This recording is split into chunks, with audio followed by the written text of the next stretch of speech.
It all started early this morning. Recording this was hard, for many reasons. But you'll understand why by the end of this. Just bear with me.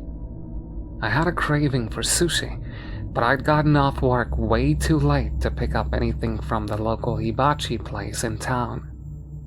As my truck barreled down the road, I couldn't help but think about how long it had been since I'd actually eaten anything. I always skipped breakfast, and I'd woken up a little bit late for my 7 p.m. shift, so I'd slept right through lunchtime. Tonight had been so busy that I barely had any time to breathe. By the time I clocked out at 3 this morning, it finally hit me that I was starving. I could have eaten just about anything, but I had a hankering for some type of sushi, so I caved. I stopped at a gas station and parked my truck in one of the many empty spaces near the front of the store. The little silver bell on the door let out a shrill scream the second I shoved through it.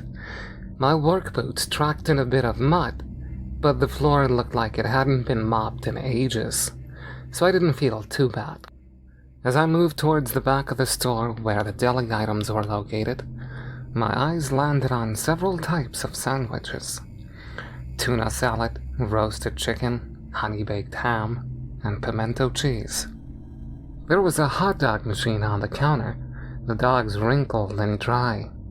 I scrunched up my nose, the smell pungent and strange. It almost smelled a bit rancid. But that's not what I was there for anyways.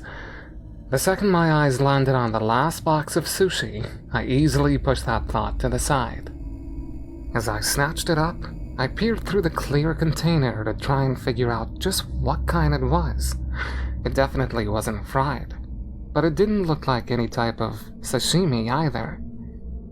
4 perfect cylindrical rolls laid neatly beside each other on what looked like a bed of folded parchment paper.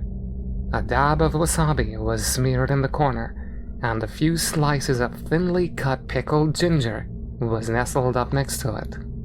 There was no label and no expiration date, so with a quick glance around the gas station, I brought the box up to my nose and sniffed. It smelled fine, so I shrugged and toted it up to the cash register. I shuffled in place for a few moments, waiting for someone to come slinking out of the back of the store to check me out, but that place was dead as a doornail. That's when my eyes caught sight of the sign next to the little silver bell perched on the desk. Ding the bell for assistance. With a small tap, the bell tinged, and within a couple seconds, a slim brunette woman appeared. A small smile tugged at her lips as she grabbed the sushi and typed in the number on the side of the container.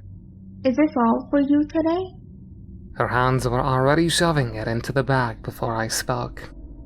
Actually, I was wondering, what kind of sushi is that? There wasn't any label or pricing or... It's just a California roll. She blurted out, her face instantly paling. Her eyes were shifting between me and something behind me. I raised a quizzical brow. Are you sure? That doesn't look like crab meat. Her eyes pleaded with me not to probe any further, once again flickering between me and something behind me. Positive. It's probably because it's imitation crab meat. She awkwardly laughed, her hand shaking slightly. Your total comes to $10.52. She squeaked, eyes barely meeting mine. My hands dug around in my pocket, producing 2 5s. I dug around a little more for some change when I noticed something odd in the reflection of one of the convex security mirrors.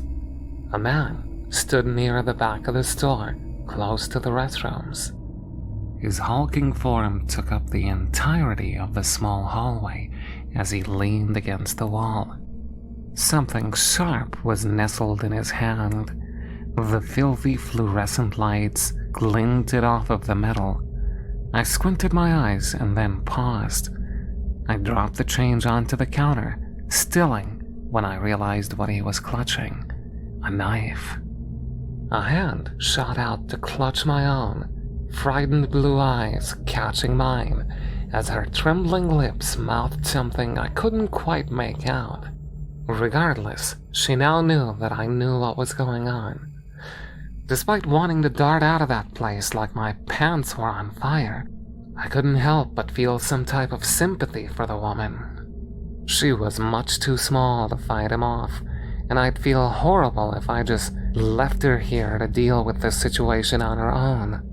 Who knows what sick, twisted ideas this man had in mind. Either way, I figured that none of them would be pretty. So I had to be strategic. I needed to keep her talking until I could figure out a plan. That man was clearly waiting for me to leave before he made his move. Or perhaps he was sizing me up? I was a pretty big man myself, towering over most of the shelves in this gas station, enough that I could see the dust that coated everything in a thin, gray film. The sound of the cash register slamming closed was what brought me back to her worried expression. Her small hand reached out before she said, "Sir, would you like your receipt?" I almost instinctively said no before I saw something scrawled on the other side of the paper. "Please, don't leave me here alone with them." My eyes softened as I met hers, my mind coming up with a million things to talk about until I settled on a plan to help her. "Yes, I'll take that." I took the paper from her hands and shoved it into my back pocket. "Actually, do you have any soy sauce packets?" The woman nodded. "Yes, I think I brought some extra packets." Her eyes drifted behind me for a second before she reached under the counter and held up the packets. "Aren't you okay?" Her fingers trembled, dropping one of them onto the floor. I heard her quietly curse before she hurriedly picked it up and slammed it on the counter next to the other. "Anything else?" Her cool blue eyes watered as she sucked her bottom lip in between her teeth. I tried to scramble for any way to stall, watching as he neared us. I fumbled for a response before I ripped open the sushi container and popped one of the pieces of sushi into my mouth. "Got any chopsticks?" I blurted out, speaking through a mouthful of food. Once again, I watched as the man halted in place before she nodded, ducking under the counter. That's when I realized that the flavor of the sushi was really off. In fact, something crunchy was stuck in between my teeth. I tugged it free, but had no time to examine what it was before she popped back up again. "Here you go." She whimpered, shoving the chopsticks into my bag, eyes darting behind me once again. Her skittish behavior had me on edge, and I couldn't help the feeling of unease that settled over me as I glanced up at the mirror once again. The man was now standing in between the candy bar and the chip aisle, a strange smirk plastered across his face. I watched as his tongue darted out, trailing along the blade of the knife, a rope of saliva stretching from his tongue to the knife, like melted mozzarella cheese. A chill settled over my arms, the hair standing on end. This dude was one sick son of a gun. My attention was quickly averted when I felt the cool sensation of metal pressed against the top of my hand. My eyes whipped back to the woman's, a wicked grin flickering across her lips. Before I could even react, she was moving fast, much too fast for me to process what she had actually done. In fact, my body was in so much shock that when she plunged the blade through the top of my hand, nailing it to the countertop, I had no time to scream. Instead, a quiet hiss left my lips, turning into an agonized groan as I stared at her in complete disbelief. Thick crimson began to pool around my fingertips, My eyes flew up to meet hers, only to see her winking at the man behind me. My attention quickly whipped up to the mirror again as he slowly stalked closer to me. What is this? I managed to sputter out between clenched teeth. The woman's smile widened before she dipped a finger into the blood staining the countertop and brought it to her lips. I watched as her tongue swiped it off with a quick little flick. You know, She started, her eyes darting back behind me before meeting mine. you taste almost as delicious as you look. Before I could even respond, a car pulling into the parking lot caught the attention of all three of us. It swung into the spot next to my truck, and an audible sigh of relief left my lips when I realized that it was one of those blacked-out police cruisers. The woman cursed under her breath, wrenching the knife from my hand and tossing it under the counter. The man behind me halted and then quickly ducked behind the circular deli cooler, crouching on the ground. The thin little brunette and I locked eyes before she gritted out angrily, Don't you say a word. The both of us watched as he strolled out from behind my truck before walking up to the front door of the gas station. When I glanced back at the counter, I watched as the woman hastily soaked up as much of the blood as she could with a wad of napkins before she shot me a menacing look.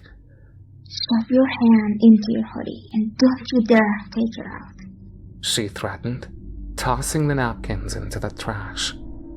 I was quick to comply, cradling it within the fabric and hoping that it would help slow the bleeding. Sir? Both of us turned. The officer's arms settled across his chest as he stared at me. Is that your truck out there in the parking lot? I gulped, feeling the blood soak into the pockets of my hoodie. Yes, sir. Is there a problem? The officer scratched his beard before his eyes glanced at the woman and then down at the strange stain on the countertop. His black leather boots squeaked on the dirty linoleum floor as he approached the counter. I couldn't help but follow his gaze as his eyes scrutinized the stain on the side of the woman's arm. You spill something, little lady? You've got something on your arm there. His voice was gruff and deep, something about it very nonsensical. I watched her bristle, eyes warily meeting his as she tried to play it off, saying that it was just some soy sauce, that's all. The officer quietly hummed in response before he nodded towards the bag of sushi sitting on the counter, his eyes drifting to me. Son, if you know what's best for you, I reckon you ought to know that gas station sushi is never a good idea. With a pause, he shrugged, speaking again before I could answer. But I guess that's your prerogative. With a nod to the lady, he fixed his gaze back on me. Young man, could you step outside with me for a moment? I nodded almost too quickly. The officer raised a single dark brow before he glanced down at the woman's name tag. Georgia, would you excuse us? He'll be right back in to pay for that. She smiled sweetly at him before nodding, but as soon as he turned, her eyes narrowed, shooting daggers at me. Sure thing. She responded, her hands nonchalantly wiping my blood from her arm. The second we got to my truck, the officer eyed me up and down. You know those tags are expired, right? Dumbfounded, I circled back behind my truck. I'd never been more glad that I'd forgotten to renew my tags. If he hadn't stopped by here, I was sure that something horrible would have happened. I shoved the thought aside, shaking my head. No, sir, but I do sincerely apologize. I've been so busy that it must have slipped my mind. With a nod, I watched as he settled his thumbs into the belt loop of his pants. Well, luckily they're only about a month expired, and I'm in a generous mood tonight. I reckon I could let you off with a warning this time around. Thank you, sir. I promise I'll get those renewed as soon as possible. My hand was in agonizing pain, the adrenaline slowly wearing off, and I was sure the blood was going to soak through my black hoodie at any given moment. I wanted nothing more than to tell him what was really going on, but I also wanted to make it out of this alive. My eyes shifted to Georgia, her gaze fixed on me before repositioning to the door. That hulking behemoth of a man who had been wielding the knife from before pushed through the door of the gas station and called out to the officer. Everything all right? I think we still need him to pay for that sushi. Just peachy. The officer replied before patting me on the back and motioning for me to head back into the store. Go on then, boy. Everything in me wanted to beg him not to leave me alone with those psychopaths. But the moment I went to open my mouth, the words slammed back into the back of my throat. The second the officer turned on his heels, the man at the door flashed a knife at me, holding his finger to his lips. I begrudgingly lumbered over to the door before it hit me. My uninjured hand slid into my pocket, fingers frantically rummaged around, and then stilled when they landed on the receipt paper. The receipt. I still had the receipt tucked into the back pocket of my jeans. I quickly yanked it free and waved it in the air, my voice bellowing out so loud that it could have woken the dead. I've already paid, actually. Got the receipt right here in my hand. My obnoxious tone got the attention of the officer, and I heard him clear his throat before he said, Son, there ain't no reason for you to be hollering like that. Take that bag and head on home. The man in front of me growled, yanking the receipt from my fingertips before crumpling it between his fingers and trading me the bag instead. I hadn't even noticed that he had been holding it. The second my fingers snatched it up, I glanced back at the police cruiser still idling in the parking lot before slowly backing away from the man. When I finally made it back to my truck, the police cruiser was getting ready to pull out of the parking lot, but the man was still staring at me, his cold, hardened gaze like that of a well-trained predator. You know. He snarled, his voice sharp as razor blades. You're the first one who has ever gotten away. With a pause, he turned on his heels to head back into the store.